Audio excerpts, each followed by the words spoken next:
Welcome back to the Sharon Fitzmaurice podcast, where we celebrate the resilience of the human spirit. My guest today is Karl Melvin, psychotherapist, author, and educator, working specifically with adults experiencing family struggles and estrangement, as well as delivering workshops to professional organizations globally on how to effectively work with complex family conflict. Karl, you are very welcome. How are you, Sharon? How are things? Great, lovely to have you here. So, as we were saying just before we pressed record, family estrangement has been in the public eye for the past few weeks because of a famous family that are celebrities and they like to publish all their good and bad things across social media. And it has a knock-on effect because a lot more people are talking about it now. And one of the things that I can see just even from the comment section is a lot of people, it's kind of like confirmation bias. It's kind of like, yeah, that's exactly the way it is. My parents were the same, my family are the same, and other people are coming in with a different, maybe gentler approach to it. So I want to look at both sides, as I said to you. But first of all, to make it clear, because I always like to clarify for people what is family estrangement. If people are not sure about the terminology, can you explain it to them? Yeah. Look, firstly, thank you for having me on, by the way. I do really appreciate it. And I have been watching your show for a while, and it's great. I love what you're doing. And you get great guests on. And it's nice to be on a program with so many diverse guests, different experiences, different professional backgrounds. And some of us don't get an opportunity to talk about these issues as much. So I massively appreciate it. Yeah, a good starting point is what exactly is family estrangement? Most people would presume we're not talking to each other. As family members, we don't see each other, we don't talk to each other. I would have worked off that presumption for a long time as well. It wasn't until I was doing my research into this area and I was looking at all the literature and the books, and I realized that it is considered to be more complex than that. And in fact, people could be estranged and actually speak to each other on a regular and semi-regular basis. Estrangement is fundamentally when people are consciously creating distance from each other. Okay. But the distance sits on a continuum. So we will have people who are emotionally estranged. And another name for that is low contact. And emotionally estranged people, they're in each other's lives more so out of necessity, out of guilt, out of shame, out of crisis, out of negative reasons. And under other circumstances, maybe they wouldn't be in each other's lives, but they feel like they have to be there. The other end of the continuum are people who are physically estranged, also known as no contact. Physically estranged people go to great lengths to put as much physical distance from their family as possible. I have clients in Australia, I have clients in the US, all Irish clients. Okay. And they're going to as much do what they can to not interact with their family. They don't email each other, don't answer phone calls. If they do, it's probably only once a year, and they've no intentions of moving back. Now, publicly, they would say that, well, I'm over here in Australia, America's jobs and quality of life and, weather and all the rest. That's not what they're telling me. Okay, they're telling me that the home environment was so chaotic, it was crazy. The expectations, the pressures, the behaviors, the confrontations, it was too much for them. They couldn't bear it anymore. And Sharon, I believe as humans, we all have a threshold for how much we can take. And many of these people had hit that threshold and then went over it. And it had really taken its toll on their mental health. It's taken its toll on other relationships in their life. And they felt like they had no choice to pull back. But it's a very complicated issue. No two families are the same. No two estrangements are the same. So not every estrangement is voluntary. I frame it as at least one person in the family is consciously doing it, but there's people on the other side of this conversation who are involuntarily estranged. Often it's the parents who are involuntarily estranged versus sons and daughters. Again, that's not a universal for every single estrangement. You will see parents who are voluntarily estranged from their sons and daughters as well. This is why, I do prefer the podcast format more so than necessarily mainstream media format because we're so limited by time and we have to, I'm driven by a very specific set of questions, whereas we have time to flesh this out a little bit. And it's very difficult to talk about it sometimes because, as you say, like, I'm striving to be as neutral as possible. Okay. I Mm. don't want to alienate anybody from this conversation. But if already I'm talking about voluntarily estrangements, people who chose it, there's the people over here involuntarily estranged. Here, Carl, what about me? I didn't choose this. In the same way that if I start talking only about this perspective of sons and daughters and they're heartbroken and they're parents are expecting too much of them. The parents over here say, Carl, that's not me. I didn't put any pressure on them. I just want to know they're okay. And they married someone, and that's when the problem started. So there isn't a black and white. We lean on the research as much as we can. I lean on clinical experience as much as I can, but also walking and knowing that there's so much I don't know. You know, Mhm. you try to have a blank slate with every client. Every single person that comes in brand new, they're the expert. They know their family. I'm just here to facilitate an environment and a relationship where they feel okay talking about it. And then between us, we're trying to work this out, trying to work out what they're going through. And underpinning a lot of it is rejection, because Mhm. estrangement equals rejection. Every estranged person, whether voluntary or involuntary, feel a deep sense of rejection. Now, the rejection could go back to the past, or it may be rooted in the current dynamic.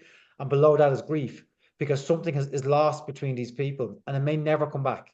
Okay. Mhm. Sometimes they recover, although I would argue when they come back into each other's lives, it's not the same. It has to be something new, it has to be something different. But sometimes they can, and often they don't. Yeah. Yeah. Yeah.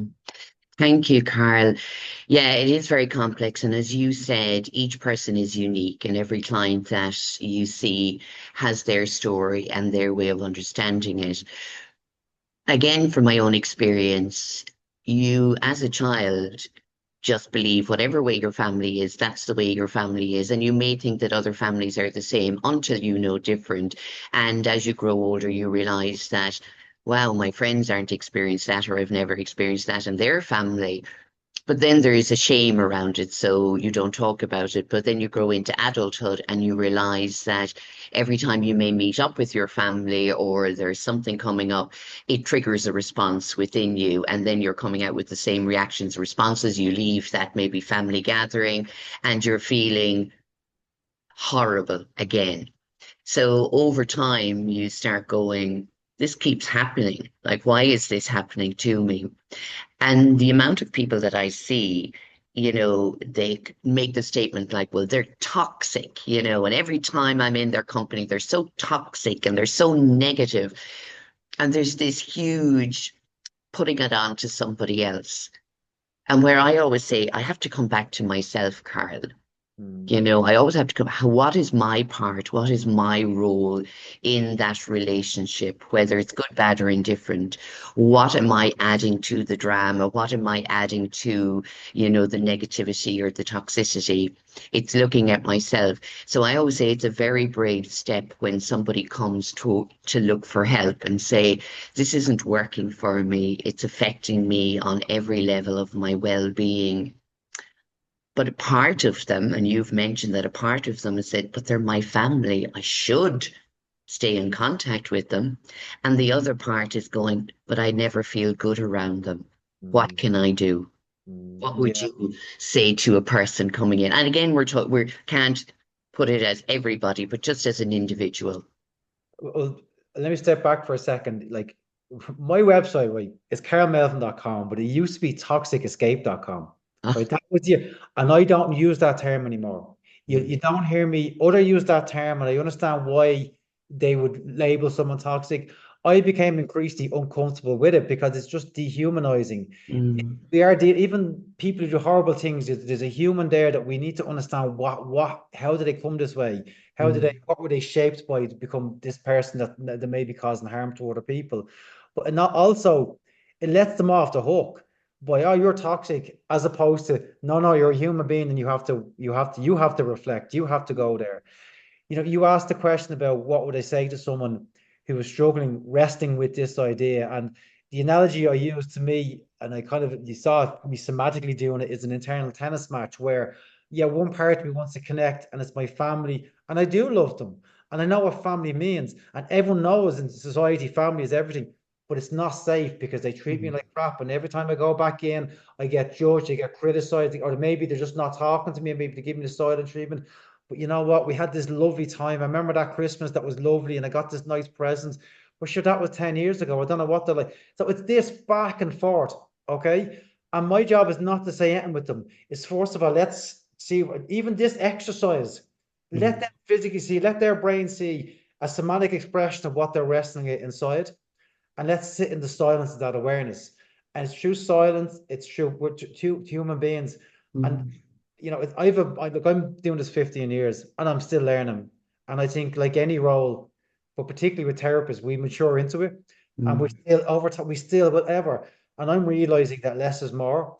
I'm realizing it the focus on models and techniques and approaches and strategies is just I'm not finished with it, yeah. but I don't use it. To me, I just know they need a human being to really understand it, that sits with them, that sits with this silence, and then that's when the work starts to begin. Yes, somatically, I might notice, look, they're dropping shoulders, or they're leaning here on this, or they might even look like they're punching themselves, or there's a breath holding. We absolutely bring that dimension into it because that's the depth. Because as you know, we carry everything in Mm, our bodies, not just in our psychology, in our brains, it's in our nervous system, it's in every layer down, and including our family experiences as well. But when people are caught in the fight or flight or stuck in rumination, stuck in this dynamic, if we can just let the relationship be an anchor as best as we can, and that takes time as well, and mm, send them through that, through just the understanding. It's okay. Everything is okay. I'm fine. So you can be whatever way you are. And mm, that's when they'll drop a little bit. And then we get a sense of the rejection that they feel. And then we drop a little bit more. And then the sadness comes up. But mm, what often gets in the way is obviously the real world reality of what they're dealing with. And we need to know where they sit in that estrangement continuum. Because the people in America who don't see their family are very different from the people who may see their family on a regular basis. They're still very much caught up in that. mm, Okay, so that means that there's hypervigilance there because they may be interacting. There's also a torturous decision-making process about what do I do, not do. That could be leading to confrontation with their partners or stress or because the partner doesn't know what to do and they feel like we keep having this conversation and we're not moving past it. They can't move past it because somatically they're stuck because there's the family dynamic is stuck. And again, I would never tell them to walk away. Okay, that's maybe where the resourcing comes in. You might start to, okay, well, look, how do I help them navigate that? Okay, and we understand that that's the goal of what we're dealing with now, because they don't want to work with grief because they don't want to feel so vulnerable because they're still interacting with their family right now. It just isn't a safe place for them. And I talk about grief, but they're not, but you get a sense they're not there, like they're not in that place. Another major blocker is anger, which is the mm, most natural human thing in the world, and it's not one to be pushed aside or to say, oh, you shouldn't be feeling that. And sure, look, you're being ungrateful because look at all the good things. That's no good to anybody. We're not helping them at all. It's like, yeah, be angry. You can be as pissed off as you want to be with me. You can swear, I don't mind. I'm not sensitive. And it's funny, I'm not going to swear in your program, but the mm. freedom that comes with that, there's a liberation that comes. I just want to say, this is how I feel about these people because they've been treated awfully by their family of, again, all different perspectives. And they want to just say exactly how they feel. Yep, that's what this is for. And again, over time, some of that the edge of that might soften a little bit because I'm meeting them with an understanding. Yeah, they're not using these terms because they're bad people. They're using it because it reflects how badly they've been hurt and how they've been treated. And would just keep working that way. And you hope over time the interactions with us and the understanding is that they start to advocate for themselves because I'm advocating for them for the possibly for the first time. They start to advocate for themselves. Okay. And that might mean going back into their family and saying, no, we're not having this anymore. There's going to be a change here now. Okay. Don't talk to me that way. Very hard to do. It doesn't mean it's easy, but they understand that like, they have to do this. Their relationship with their family is riding on this and possibly their life going forward because they need to do this, even if it doesn't work out, they need to do this to know that they tried, that they did stand up for themselves. I know it's very hard. I wouldn't tell someone to do that directly. Okay. And if they are going to do it, I need to make sure they have the support in place, that the structure was there. There's some kind of a framework around self-care and support and reflection and all the things that are needed. So you can't completely divorce models, Sharon. We still No. kind of need them, Yeah. because models represent again a framework for them to kind of do things, but then we're still talking about a human being. So Yeah. it's sure that their partner's on board or their friends are on board, and that they have maybe some ideas about kind of, I call it pre and post stabilization. So if they're going to engage or go in and home to their family, for example, like we'll resource some somatic breathing. I spend time finding anchors, okay, which could be a medal, a ring, an item of clothing, something that's tactile, that feels good to them, that might help them. Just it won't make the dysregulation go away, but it's just like, yeah, instead of it being so overwhelming, to like, yeah, it's there. Because as you know, and I'm sure you've done as much training as I have around trauma, you can't think this away. You have to feel it away, or you have mm, to resource it away. And so even just that bit of psychoeducation can be useful. Like, really, there's nothing wrong with you for being mm, provision, feeling anxious. It's not a reflection of you. It's a reflection of what you've been through in the past, and the sense of threat, which is often very real. It's not imagined, mm, you know. Now, it becomes a problem when neuroception bleeds into other aspects of life. So they're fighting with their partner because the energy from there, it will contaminate, and that's again, sometimes that's the only work I can do is mm, resort, because the family isn't going to change. They're not going to re-engage with their family, but how can I help with intimacy with a partner, or have closeness, and have a better quality of conversation? Sometimes I've even find myself bringing partners onto the calls. It's not necessarily couple therapy, okay? And it's certainly not their therapy, it's still the client's therapy, but just as a once-off exchange between how can you help the client. And more often my clients are women, and more often it's their husband bringing onto the call. And the husband, with the best will in the world, doesn't know how to help their partner. They just don't have, all they have is a frame around their own family, which could be a good family, which they've absolutely no context. It could be a bad family, but they're affected in it in such a way where, what's the big deal? Yeah, so what? I don't see my family. Are they being sincere? Are they being avoidant? I don't know. They're not. mm, I'm not working with them. I'm not going to even pretend to work with them.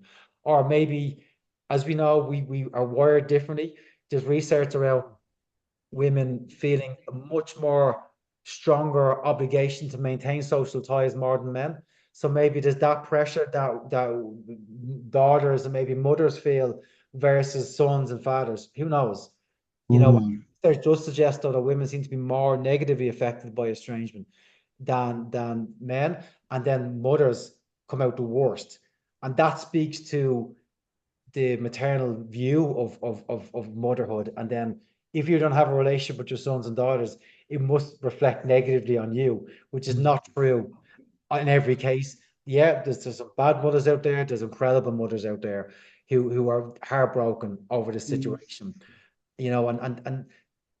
Social media is a nightmare, because there'll be mothers and fathers going online looking for someone to validate their experience, and they're going to be told, well, if you don't talk to your daughter or your son, you're obviously a horrible parent. So unfair, so not mm, true, so not a universal statement.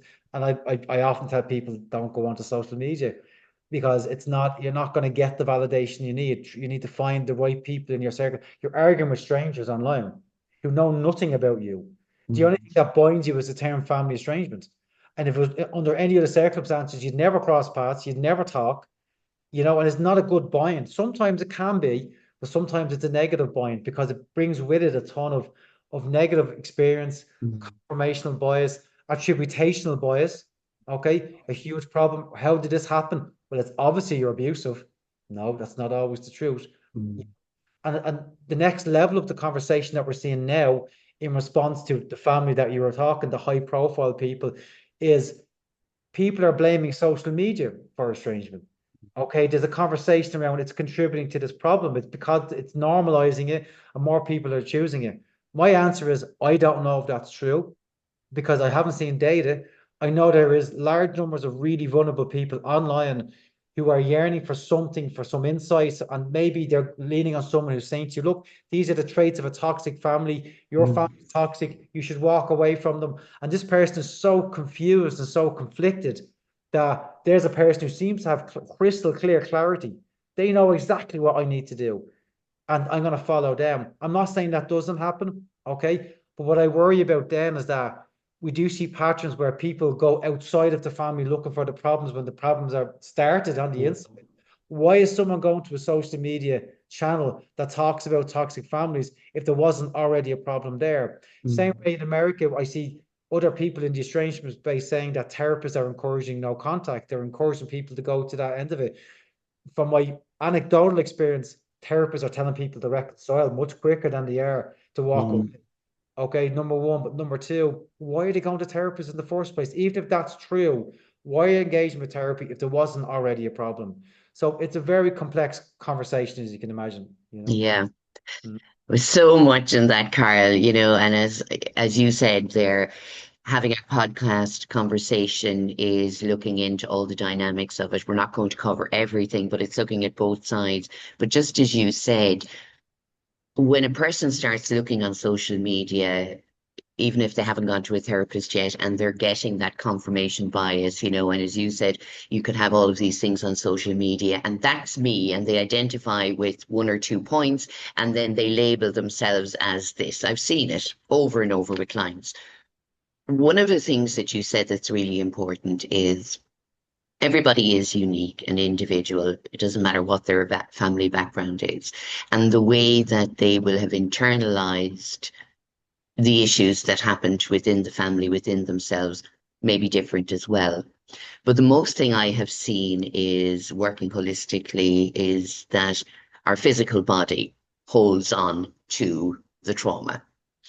So just as you said, we can't think our way out of it. We can work it out, we can talk it out, but then it can be ongoing because it's still held within the body. So for me, as you said, it's working holistically with the person and helping them to understand how their body has been affected, not just emotionally and mentally, but physically and also spiritually, because what do they value? What were their values when they were with that family? But what are your values now? What do you value about yourself?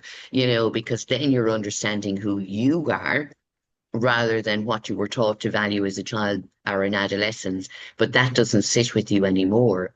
But one of the things we go back to is looking at a child, say an adult child, that looks at their parents and they're going, it's all your fault that I turned out like this. And the parent then will look and go, I don't even know what I did. We got on brilliantly. We were talking openly. We discussed everything. And now all of a sudden I'm the bad person.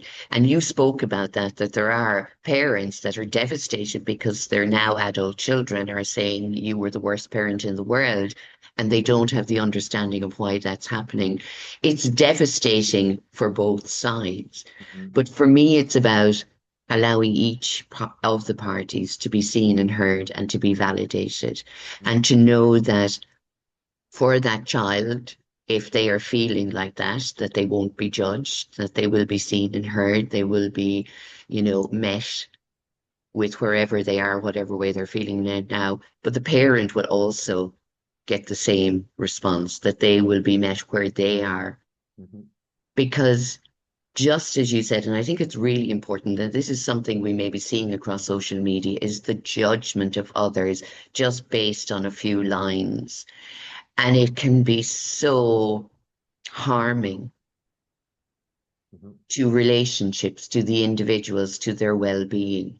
mhm, And for me, yes, I post on social media, but I try not to get into those deeper topics mhm, in the comment section. I try and stay away from them mhm, because you don't know what damage that could do to somebody. So, like this conversation, I'd rather have this in-depth conversation with two people that have years of working with people that, have been affected by whatever issues and sit down having a real conversation mhm, without judging anybody.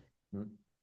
And I think what you're doing now, because I know you spoke with Josh Connolly and Josh was on my podcast Really? a few Yeah. years ago. Yeah. Yeah. Josh is out there He's and very he out says there. it as it is. He just says it as it is. But he comes from, and I hope he doesn't mind me saying this, but I felt when I was speaking to Josh, he's coming from the hurt child place. Yeah. Yeah. And his voice is for all of the hurt children out there. Yeah. Did you feel that? And again, you don't have to agree or disagree, No, but no, that's, no. I think Josh would own that. Like he knows yeah. where he's coming from, and I think I mean because I did Josh's podcast only last week again, and we were talking about that and how No, he's now what Josh is doing now is he's being clear in terms of who he's talking about. Okay, Mm. so he's it's not just he's trying to really contextualize what a toxic parent is versus all the other parents. So there's a fine tuning happening. And Josh is speaking to a lot of people, and what he's saying is resonating with a lot of people because he's naming dynamics which are very hard to name. I wouldn't even be able to name some of the stuff because I'm not, he's a very good communicator. He's great with the camera. He knows how Yeah. to structure content. He's very good at what he does. He's an engaging conversationalist as well. But well, Josh will own, look, Carl, this is who I'm interested in. This is who I want to advocate. His whole thing is abuse of power. Okay, and he sees that, he's seen it for years. That probably goes back to his own childhood as well. He's seen power dynamics in families and abuses of power there as well. And when we are talking about sons and daughters, you're talking about this idea of the parents here and the kids are there and they come together and respect each other. Like there's so many dimensions to bringing people back together, but an aspect of it is honoring the power dynamics that exist within those parents, and they're there. Like the scenario of the mother is devastated because the son is saying you did everything wrong, and the mother's like, but I don't know what I did. I'm literally trying my best. I mean, that speaks to a few different things.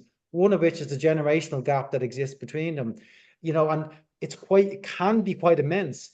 Like the parents brought up my born in the 50s and 60s, and it was just a different time, and the church was a big aspect to it, and people didn't talk about stuff, and all we knew was what we experienced it. Then people brought up in the 90s and the noughties, and I brought up in the 70s. I don't mention my age, but it's a different time. But then the question comes, and then the dimension of social media. Okay, people are born into it now. It came to me much later in life. It's coming to people, they're born into it, just becomes their reality. Do the parents have to catch up, or do the kids have to step back a little bit and accept that where their parents come from? And it's an argument that it's part of that argument. Like who's going to step up and take responsibility? Because of the power dynamics and the hierarchy of families, the presumption is always the parents have to step up. Okay, it's always the parents' responsibility, and maybe 70% on that. I don't know, 73%, 74. I'm not quite sure. I'm not saying I'm not like saying that's universally right or universally wrong. Mm. Okay, I think parents have to, even if they've done not necessarily done nothing wrong, there is a point where they'll have to say, okay, right, I don't know what I've done, and I mean it. To me, it has a lot to do with sincerity and being congruent to say, look, I'm not saying there wasn't problems. I'm saying I don't understand them. Okay, and maybe they may never understand them, but can we work past them? Do we agree that the relationship is still more important, but there's still obviously issues there and that we're going to be working on it for a while? So that there's that. I mean, I'm sure parents that are estranged are listening to their sons and daughters like, I have no clue what you're talking about. What do you mean I'm gaslighting you? What do you mean that you think you're the black sheep? Like they're not au fait with these concepts, with ideas. They're not on social media. They're not. We're almost like sociologists now, even with our work as therapists. Like we have to know what's going on across Mm. different cultures, different religious beliefs, what's happening politically across the globe. We don't get the luxury of not watching the news anymore because it does play out in the therapy space as well, which is great. It can be tiring sometimes, but it can be great. And I've learned so much about Buddhism. I've learned more about other religious backgrounds because I was raised a Catholic. So like I'm finding out what family means to these people, what it represents. It's very different. Yeah. Over here we talk about the importance of family. Family is very important. If you had a Buddhist person here, they'd say to you, what do you mean family is important? Family is everything. There is nothing else. They're not there isn't a clearer separation between, oh, it's very important. You have to part. The lines are much blurred because of the way they were raised, and there's a hierarchy there as well. The young children, the adult children, they're responsible for their parents. There's no question about that. It's not, and imagine they become estranged. Not only are you dealing with the dynamics between the relational pressures, the psychological pressures of being in conflict with your parents. Now there's massive cultural religious element to it as well.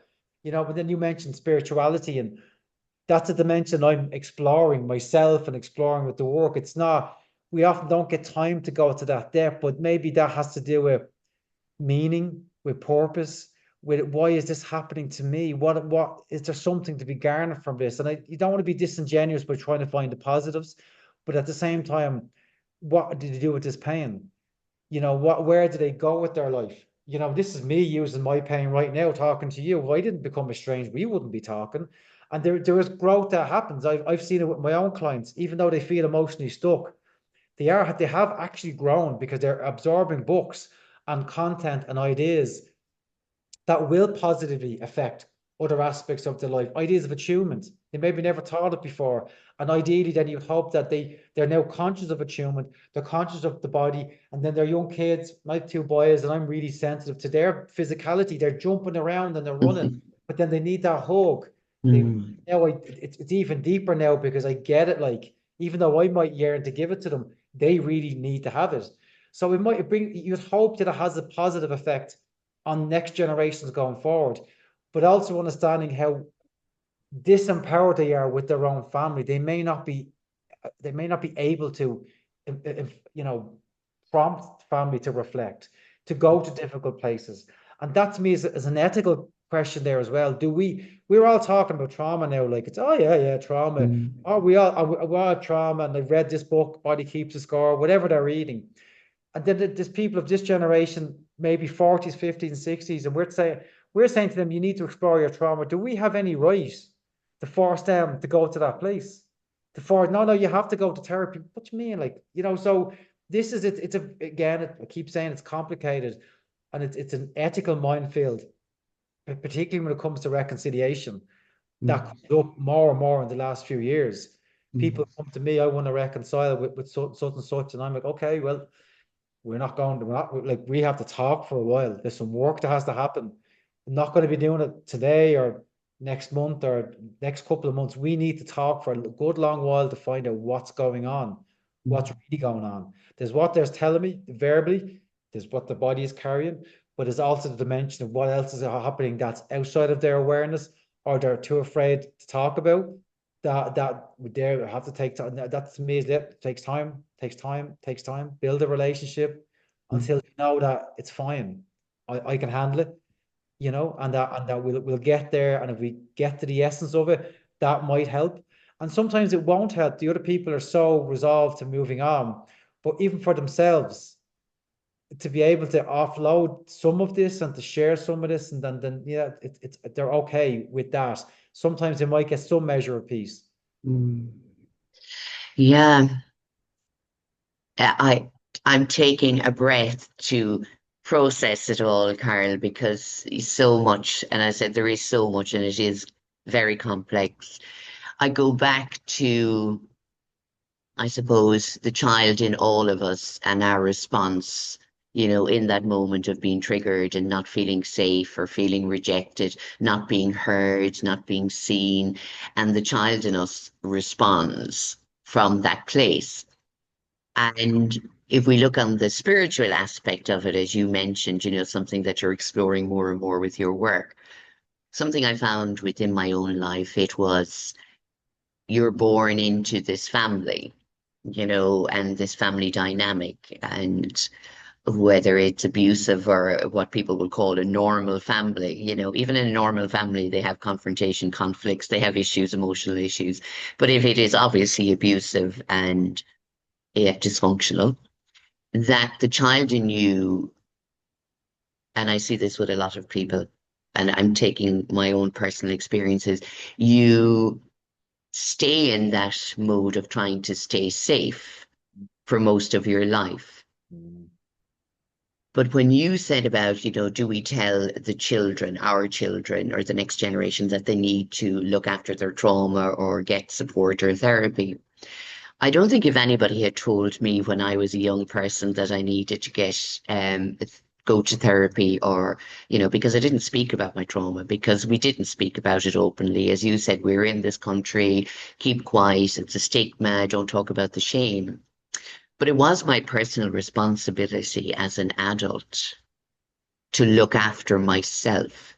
So, whatever stage that is for people where they're questioning, I don't feel safe, I'm triggered constantly, I'm finding it hard to trust anybody, don't mm, mind my family.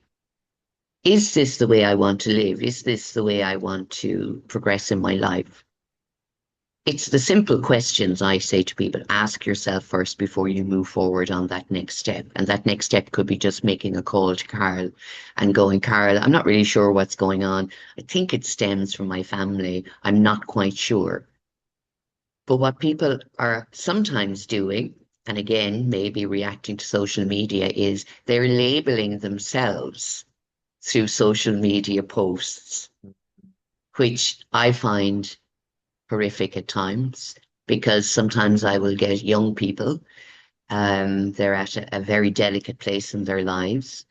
And they've come to me and they've gone, I'm this, this, and this because I read this one on social media and she's the same as me. And then they've Googled it and found, oh yeah, and they pick out the parts that resonate with them. And that's what I find dangerous about social media. Mm, So if I was to say to any young person, any parent, before you label yourself, before you tag yourself under that description, stand back and just ask yourself how you're feeling, what's affecting you, how it has affected your life to date, but mm, how you would like that relationship to be, how you would like to feel within yourself going forward, and to start from the most simplest steps. Because the old stories, I had them myself, Carl, the old stories we continuously told ourselves or tell ourselves are quite harming to us mm, and to others until we actually sit down, take a look at ourselves and say, well, what is it that I truly want to feel now? Yeah, and it's a beautiful conversation. It's a lovely way to frame it. Um, One thing you said there. So as humans, I question how accurate we are at cause and effect. Okay, Mm, are we very good at actually pinpointing who we are, where we're at, and what's versus this over here, and then we're in a world of voices telling us what's wrong with us and who we are and what we should be doing. See, you're right, but what's lacking is that human connection, which can only come from interacting with a human being. Even though there's a human being behind the post, they're thinking of a cohort of people that may not be you whatsoever. You mm, know, and it is that's the difficulty. Social media has been great and it's been a course. It's been an absolute course. Um, I'm trying to think what I was going to say there. But I think opening the invite for the person, like, what do you want from all of this? What mm, what does the future look like in terms of, yeah, you've been through this. I mean, the problem, one of the challenges anyway, you're right, you're talking about stories that were told. Okay, and the stories that we've shaped ourselves. When you take that away from somebody, they do question the whole fabric of their life is being questioned. Like the essence of, like, who am I then? mm, Not this this selfish person that everyone is telling me I am, or this annoying person, or this angry person. Because I'm angry because I'm reacting, not really seeing that I'm reacting to something. I'm not an angry person. I was just brought up in an environment that was intrusive, that was abusive, that crossed every boundary because there was no boundaries in the first place. So there's that environments where there's negative bias where, oh, you're not very good at this area, and like you're not very good at this cooking, or you're not very good at this skill here, or you're not a very good driver, or whatever it is, that just constantly criticizing without giving someone the room. This person could be the next Gordon Ramsay. Okay, but they were just held back but from criticism. And then part of the healing, to me anyway, yeah, the conversations are important and exploring feelings, but it has almost as much to do with doing. Okay, and do stuff. You explore life without this eye looking over your shoulder, mm, and that the eye will be there for a while. Okay, even after that estrangement period where they're not talking to family and they're trying to get a sense of who am I, what's right, what do I actually need, how do I feel? mm, What's my values about all these things? Am I religious? Maybe I'm not religious. Maybe I don't, maybe I'm not interested in religion. Maybe that doesn't make sense to me anymore. This psychological presence, which might be hypervigilance, which is memories of judgment, which stay with us. mm, It's tragic that they do, but the strongest mind in the world, if you're exposed to judgment at an early age, even as an adult, we're all receptive to criticism. And people say things to us, and then we remember our brain is a glue to negativity. Mhm. It's like chocolate to us. It's tasty, even though it's not very good to us. You know, so it is that sometimes it's not about thinking, it's about I'm gonna find myself through action, art, books, writing, music, sports, Mhm. yoga, whatever it is. To me, it's finding, I call it they're isms. I've Carlisms, you've Sharonisms. My wife knows my isms very well. Okay, like the silly things I do in the evenings, like in the evenings, every the kids are gone to bed, she's in the TV watching TV. Like, where's Carol gone? I disappear into the kitchen because I just like to snack and maybe it's a bit maybe I need a bit of therapy over this, Sharon. But I like Ah, to stand at the counter and pick away at food, watching crap on YouTube. Like that's my ism. Like my wife would be like, "Where are you gone?" She knows well where I am. I'm in the kitchen mhm. snacking away. In the same way that she has isms, and we're exploring my kids' isms. They're only 6 and 3, so they're there, Mm. but they're there. And they're now the things that we celebrate. We love the differences between them and we love the little personality traits. So, but it's for our clients acknowledging, yeah, you have all these little things. There's nothing wrong with them. Mm. Traits, personality aspects, the way you move, their gait and their posture and all the rest. Yeah, it's not even with somatic work. It's not about changing it. It's not, you're holding your breathing. Anyone else, okay, let's try practice deep and breather. No, let's just see how the body reacts to you noticing that you're holding your breathing. Mm. And organically, it might regulate itself just by us two sitting here looking at it in the same way that I want to do this. Not everyone's going to write a book. Okay, not about that. Or paint the Mona Lisa. But it could be going back to college. It could be anything. Asking for a rise or pay rise in work or asking for a promotion or saying, I want to take on more responsibility. So it is just about trying to find out what makes them tick and what's important to them and what they want to do with it. And maybe that's where the healing comes from, you know? Yeah, I think that's so right in everything you're saying. Again, what sits with me is everybody has a story. It doesn't matter what their past looked like, everybody has a story. But if that story is harming you or helping you to feel better about yourself, I always say question that story that you're repeating in your head constantly. In a situation where the family has broken down and they say, I'm better off without them, but they haven't done any of the work on themselves. I still feel that they carry that, even though they say I'm better off, they're avoiding the confrontation and the conflict and having to, be triggered, all of those things. But to me, it's kind of like emotional avoidance. They're not dealing with, they just walk away from it, but they're still left with that story, with the pain, with the hurt, all of the things. And it's like they're rejecting themselves all over again from being rejected as a child. So that would be my only advice, as again, not judging anybody and where they are in their lives, but to say, are you looking after you now? Don't abandon yourself. Mhm. If you haven't got it from that family, make sure that you give it to yourself. 100%. Avoidance is a big part of it. What I find interesting is it's slightly different from what you're saying, but I know people who talk about, oh, I've healed my wounds. These people don't have kids. Yeah. That's all good and well until you have kids and your pain is in front of you now every day.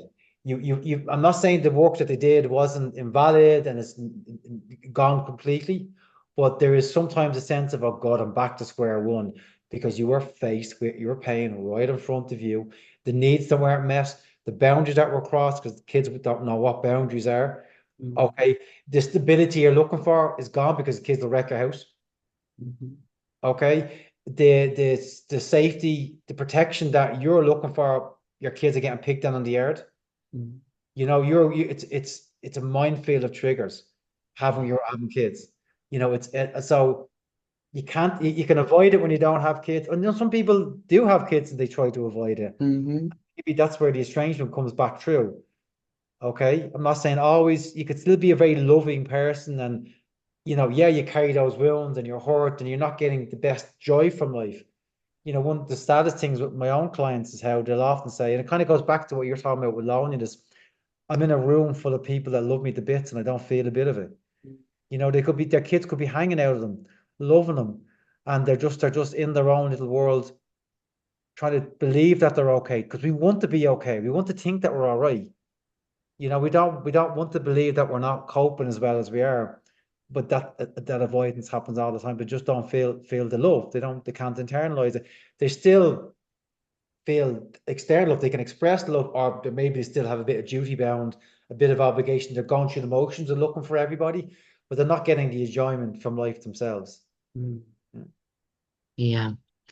Yeah, there's so much in it because it is the family dynamic. But if you're standing back and there's somebody that will be listening to this conversation, and again, it may trigger things for them and it might be upsetting. They might get angry. They, might turn around and say, I'm not going to stand for it any longer. But maybe after all of that, they'll stop for a moment, I hope, Mhm. and just as you said, without having to change anything, just be aware of how they are in their own body. Mm, And just to note, I always say, just notice the breath. You don't have to change it. Just notice the breath right now in your body. And where are you feeling that emotion in your body right now? Because mm, your body is trying to show you that you're holding on to whatever that pain is. mm, Just stop and listen for a few minutes. And this gentleness, and as you said, under that is this silence where the pain and the grief and the sadness and the loss, all of those things are hidden underneath. And for me, if we can just touch them for a moment with support, mm, I think it's a great stepping stone for everybody. It may not solve all your family issues, but mm, it maybe help you to support yourself in coping with all of the things that have happened in the past that are happening presently, or help you to make that choice or decision in the future mm. that is best for you and everybody involved. I think that's a good across here. Hugs are so underrated. Okay. Yes. And I mean, obviously, I don't go hugging my clients, Ah. particularly because it's all online. It look pretty stupid. But like in that moment of anger, at home, and there's someone frustrated with the kids, they've just wrecked the house, or they're shouting at you, they've raised their voice, or they're fighting, or whatever's happened, and it Mm, triggers you, and you're like, ah, and stop, as you say, and if there's someone there, and again, this is where the partner can help, mm, and or they can help themselves. It's changing what they do. It's not changing how they feel or how they mm, think.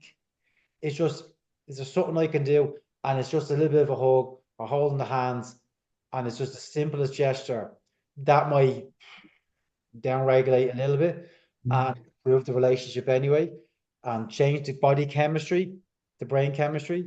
mm, So it's sometimes, again, it's catching, and maybe a gentle adjustment, mm. never a harsh one, unless there's a real threat coming. You have to get out of the Yeah. way of the car. But like this, we're talking about relational stuff here, Mm, that, but it's also, again, knowing the appropriate response. We have to learn what is the most appropriate response. Another really common one, Sharon, is if, in adult life, a partner, somebody else is crossing boundaries, or is being not being very kind, or being ratty, and being snappy, and someone says, look, I'm internalizing what they're saying, and I'm getting angry, but I can't bring myself to say something. Again, it's teaching them, no, it's, okay, it's hard to find that language, but for you, it's important to say, just please stop talking to me like that. I know you're under pressure, and I know there's stuff going on, but just, I'm not the problem here. I'm trying to help you, or I'm trying to help each other. So these are difficult conversations. To anybody else, it become natural to them. But when mm. you're brought up in these dynamics, they're alien to you. They're completely, and it's a new language, Yeah. and with that comes with a lot of problems. Yeah. For me, it's about being in your own personal power first, and whatever situation that you're in, that you feel safe enough to be in that personal power without having to, react. You can respond, and just as you've said, I don't accept, what you're saying to me or the way you're speaking to me. I know so many people, in particular in Ireland, sometimes they laugh and go, can you imagine if I said that to my father now? I don't accept your behavior. He tell me to, what? And you have to, and it's funny because I've worked with a few people initially as well, and they're very saying their parents are very demonstrative and, over emotional and dramatic. And they often say that, could you imagine me saying that to my elderly father? We have to respect him and honor him. And Yeah. again, it's different cultures, different family dynamics, and it's finding what works best for you in your family dynamic. There's a person listening here today now, Carl, because I always say that because we always hope for that one person that is going to feel like, that conversation has really helped me to understand where I am within my own family. But if there was one message that you could offer that one listener out Mm, there, that they're going through that struggle of going back and forth, mm, but not feeling good, but mm, not wanting to break ties mm. for whatever reasons, and they're really struggling and have been struggling for quite a while, what message would you give to them? Yeah, it's. I'm not a very good motivational speaker, Yeah, and I get posed that and like I don't know because there's so much you could say. yeah. You know, the one thing I say to my clients, and I say to them almost always, right? I don't change a thing. You're fine. I know you don't feel fine. I know you're upset. I know you're wrestling with this dynamic, and I know, but at the core, there's nothing wrong with you, right? You're not a flawed person. You're born into something, or the product of your culture, your society, your environment, external relationships, biology, which we haven't really talked about, but the Mm, general nature of people pass down heritable traits all the time, not just psychological, obviously biological, mental health problems, mm, issues. Even narcissism, the argument over nature versus nurture. Is it an experience of being judged, or did someone have a biological disposition to it? Or was it two things? Was someone born a narcissist? Who knows? But people do get a sense of that, that the issues, they're old issues, they go back further. But with my clients, and I can say this with confidence because I've had time and they believe me because I know them and they know me as much as we can. So it carries weight. And, as therapists, we have to understand the weight of our words, and in the same way and that's the work as therapists we have to do, work I certainly had to do. Me feeling insignificant growing up, mm, I have to realize, no, I am significant to my kids, to my partner, to my clients. What I say is that people are actually listening and mm. they'll go away and they'll think about it. I'm sure you've had it where clients say, oh yeah, something you said last week, we were discussing with my partner last week. I'm like, oh Jesus, what did I say last week? Yeah, I can't remember what I said. I'm like, oh God, I hope it wasn't an argument. Now, like most of the time it's not an argument. No, Carl said this last week and you're not doing it. It's not like that. yeah. But I wouldn't change any of them. Wouldn't Mm, change them a bit. It's not mm. that, you know? Yeah, Mm, I like that.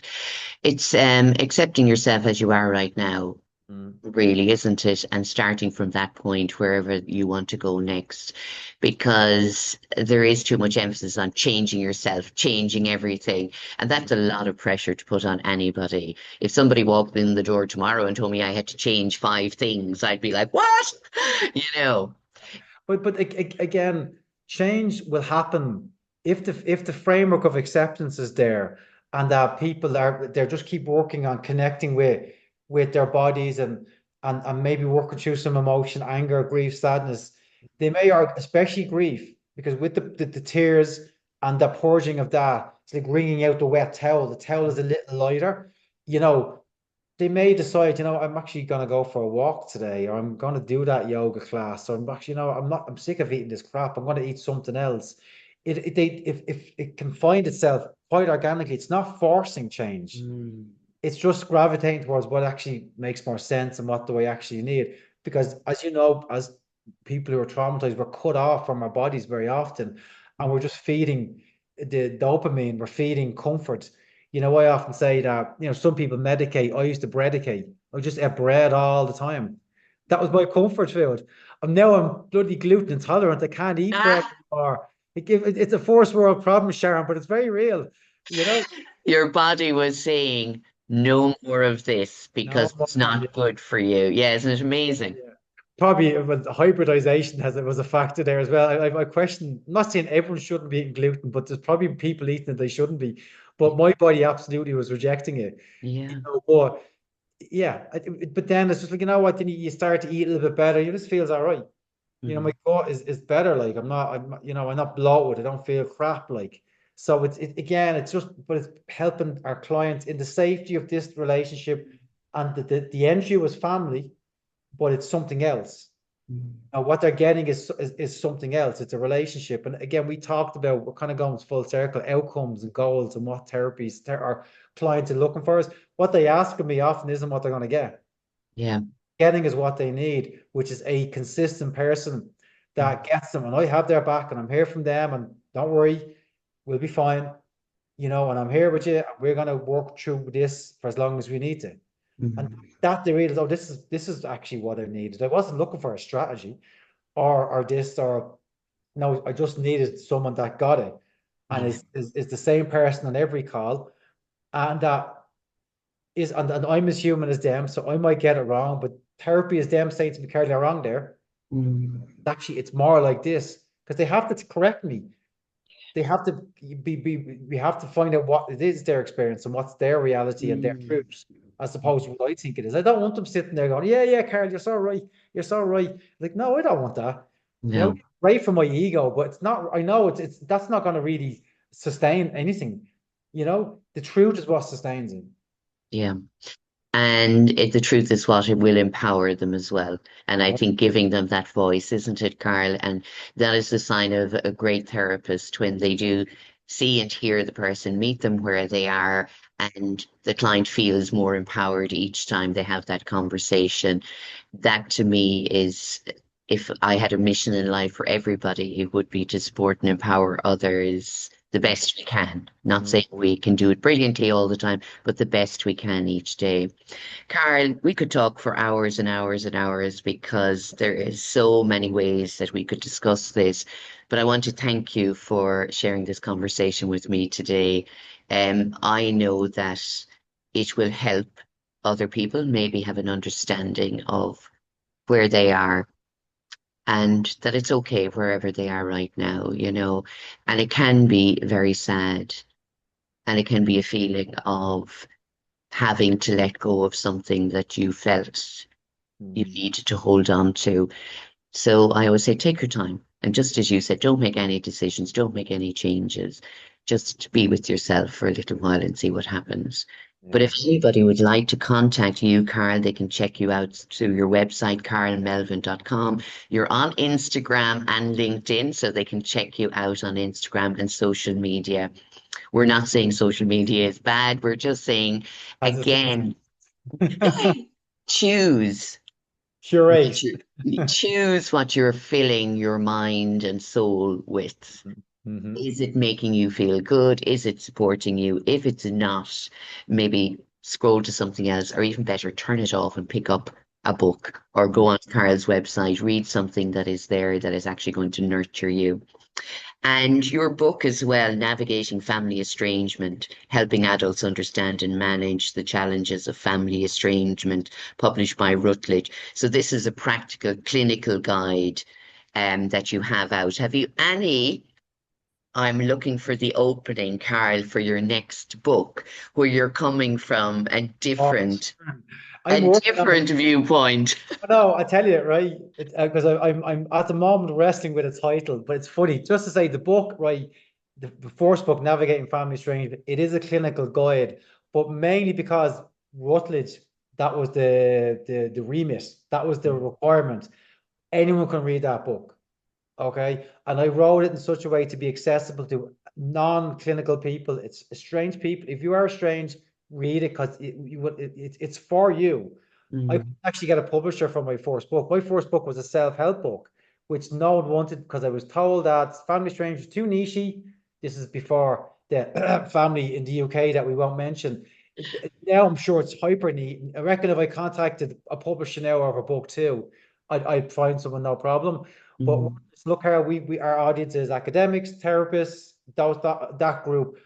That's fine. And I was really so lucky to get a publisher. But I had to write it for that orientation. but I would try to be smart, and I even literally address estranged people in it because I want them to know this is for you, Well done. much as it is about things. The second book, right? Hmm. Now I'm going to tell you the title. I've no publisher. It's not written. I'm only in concept, right? The book is called Our Family's Overrated, Ah, I love it.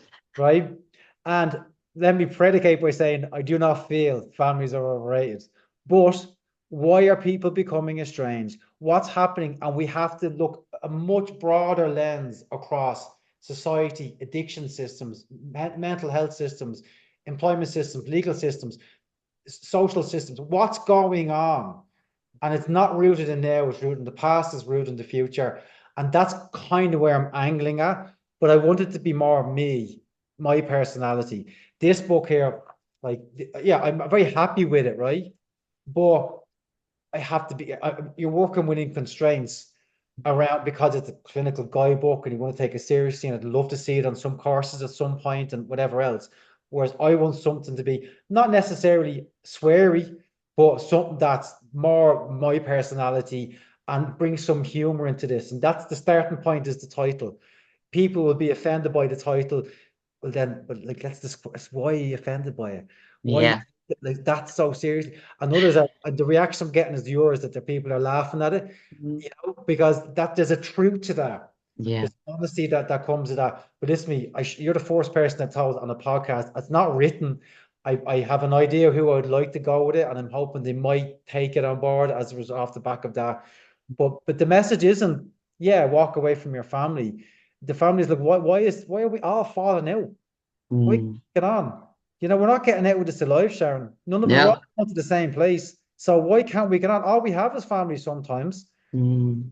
And I'm not trying to be reductionist and say, oh yeah, like I know families are complicated. I know that, yeah, it's a Mm. big ask to expect families to get on all the time and to be super close. Some families just aren't. They're just so Mm. different, their personalities and their choices. That's fair enough. We've no choice. We've no right to put our values onto them. But just what's going on is the Yeah. question. Yeah. Again, that could be another hour conversation, but for me, there's such a huge disconnect, I think, between our human connection. That's what I feel across the board, not just with families, but there's a disconnection. People are living their lives on social media and they're not actually in the real world. Yeah. And that for me is, I think, in the last 10 years, especially in young people, what I've seen the most, Carl. And Yeah. to me, it is, I would call it an epidemic. It is, and I don't want to keep you, but to me, it also feeds into celebrity culture and people on Yes. social media. Anybody who has a small following now is now considered a celebrity, and then it's like that need for attention. And these strangers, the views of these strangers versus the three people in my home that actually need my attention. It's so addictive, Sharon. It's Yes. so consuming and so Yeah. damaging. Mm. You look at all the top celebs. Ben Affleck now saying, like, yeah, I like the money. I hate the fame. It's done more damage to their lives, to their marriages, Mm. to their kids. So like but again, it's still so attractive. It's so Well, easy. we're feeding into it, Yeah, and we, as mean the global population, yeah, we're feeding into it, and we're feeding into, I've often said it, you're making millions for all of these celebrities with every like, comment, heart, sharing, and then you have a little business down the road that you never look at. What's important to us? That's what we need to come back to. What's truly important? These people, the celebrities, don't know you or me by name. They're never going to know anything about us and they don't care about us. But the person next door, or a family member, or your partner, or your friend, or your work colleague, they actually care about you. yeah. Be present with them. 100%. But like as well, you're right. Those celebrities don't know us, but we don't know them either. No, only We what they show us. We've no clue what they're actually like. Yeah, they're a great actor, a great singer, they're a great footballer, they're great. They have a talent there that no one is denying, or maybe they just have a personality. We do not know what they're like. Be Yeah, closed doors. No clue. no. Yeah, and then it brings me back, and it will be the last point because I would love to stay talking. But the thing is, when you see something on social media from somebody, they have a million likes, and they're telling you about how you should be in your family or how your family should be. please do not listen to them. Yeah. Listen to somebody that is going to be there to support you, that you trust, you feel safe around, and that you can have an open and honest conversation with. Hmm. And don't label yourself by what other people say. Come Yeah. back to yourself. Again, come back to reality, come back to the real connections that matter. Because at the end of the day, as you said, Carl, that's all we'll have. Yeah. Yeah. Feet on the Yeah. ground, Sharon. Always 2 feet on the ground. Yeah. Brilliant. Carl, thank you so much. It's been amazing. As I said, there is so many ways we could discuss this, but I hope this will give an insight to those that are listening and maybe help support them in some way. But again, they can contact you directly through karlmelvin.com or check you out on Instagram or on LinkedIn as well. And I'm looking forward to the release of your second book. Okay. Oh, don't be living your life around that, Sharon. Ah, yeah, I'll wait for it. Carl, Thanks a thank minute, you Sharon. so Thank you much. so much. Thank you. And thank you to each and every one of you for listening. Again, if this has triggered you in any way, please take a moment and, as myself and Carl spoke about, just sit with it, sit with the body, how it's feeling for you. If you wish, write a few lines, go for a walk outside, just be gentle with yourself. Or if you feel like there's somebody in your life that is currently experiencing some whatever with their family, maybe share the episode and see if it can help support them. But until next time, take care of you.